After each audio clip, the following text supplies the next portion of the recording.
So why are people writing me based on what I said in my last episode that former President Goodluck Jonathan should be credited for the refineries that are working in Nigeria? Am I missing something? I mean, if Jonathan is to be credited, as of 2011, there were reports that $1.7 billion, dollars not naira, was already spent on TAM, that is the turnaround maintenance of the 4 refineries in the last 12 years before 2011. Yet, none of them worked at reasonable capacity. But I'm not going to talk about what happened before 2012 because in January of 2012, when Jonathan removed subsidy and everybody started protesting, the price of petrol skyrocketed. Remember how everybody was protesting? That was when they told us, and by the way, this title wasn't accurate because the federal government never signed the turnaround maintenance contract with the original builders of the refineries. But at that time, they told us they would sign the contract that week and that this would ease the price of petrol. This is what they said. Already, they've given us an aggressive timetable and they've assured us that within 24 months, all 3 major refineries will be producing up to 90% capacity utilization. She said, the she here is referring to Madam Alison Madueke, the petroleum minister, and they said this in January of 2012. If it would take 24 months for our refineries to work, that means by the end of last year, 2014, our refineries were supposed to be producing at 90% capacity. Listen to this. With this policy in place, millions of jobs will be created and the economy will become very viable for investments, Alison Madueke stated. This is what they told us in January of 2012 when we were protesting. But in July of the same year, there was a breaking news that 2 of the 4 refineries have packed up, while the remaining 2 were producing at 25% of installed capacity. So they never signed that contract that they announced that they would sign at the beginning of 2012. Instead, 2 refineries went out of business 6 months after that. So how can you tell me that Jonathan should be credited? Hold on, I'm not even done. The same year, we had another breaking news that NNPC plans to repair 3 refineries with 152 billion naira. 152 billion. This was December of 2012. And in the same article, Madam Madueke told us that $32 million had already been paid for the materials needed. Did our refineries work after that?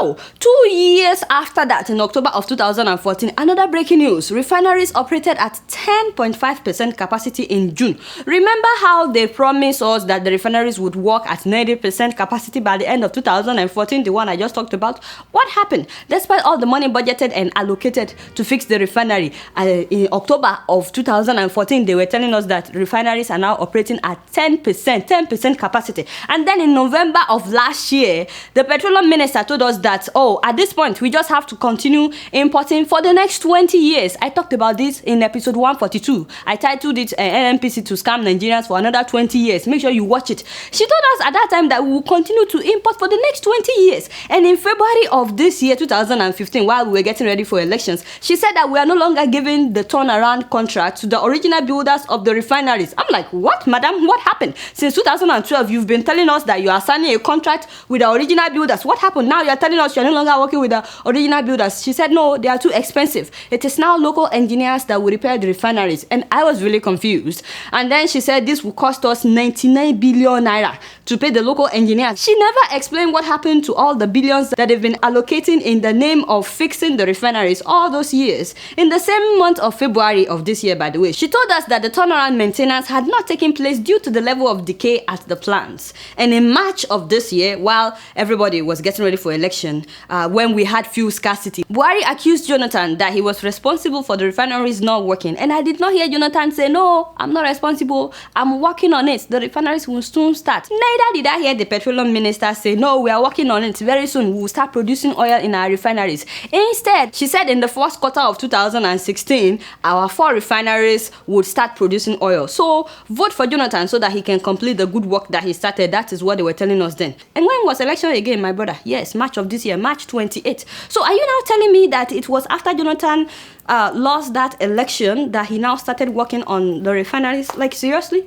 Knowing how PDP was flaunting Jonathan's achievements at the time of election, it's interesting that they never mentioned him fixing the refineries. Oh my God, how could they forget that? In case you've not noticed, since May 29th of this year, everything is beginning to work in Nigeria all of a sudden. Has Buhari changed anything at the EFCC? No, but suddenly they've done more in the last 2 months than they ever did throughout Mr. Jonathan's tenure. Although all these people that they've been picking up, the EFCC, EFCC. If you are just picking them up and they are being built and nothing happens, you are wasting your time. If you don't put anybody in jail, we are not convinced that this administration is serious in fighting corruption. Now, what I'm saying is the Jonathan's administration made sure that the refineries did not work because their friends, the oil marketers, would not make money if the refineries were working. I mean, when Buhari came in, the Department of State Security, the DSS, they probed SWAP and OPAS, that is the Crude for Petroleum Product Exchange Agreement, and the Offshore Processing Agreement that was signed by NNPC and oil traders between 2011 and 2014. All of them are friends with the former president, the Petroleum Minister, Madueke, and the Finance Minister, Madam Ngozi, and they all made billions of dollars as oil marketers. These oil marketers, they knew that once Buhari got in power, that the refineries would start working and they would no longer be patronized. That was why they insisted on getting paid before the inauguration of Buhari, which led to a serious fuel scarcity at the end of May. Am I the only one that recollect all these things? Nigerians, we suffer from short-term memory syndrome. By the way, this article was saying that there's nothing wrong with the refineries all this while. It's just that they didn't allow them to work. That would be interesting, really, because someone else have done this analysis on Nairaland. Passing Short, that's the name of the person, and the title is Buhari not Jonathan is responsible for the refineries resuming production. Make sure that you check it out. But you guys know that I don't really know much. Maybe Mr. Jonathan actually came back to work behind the scenes after he lost the elections. Who knows? Who knows? But what do I know? Guess what? I'm just keeping it real.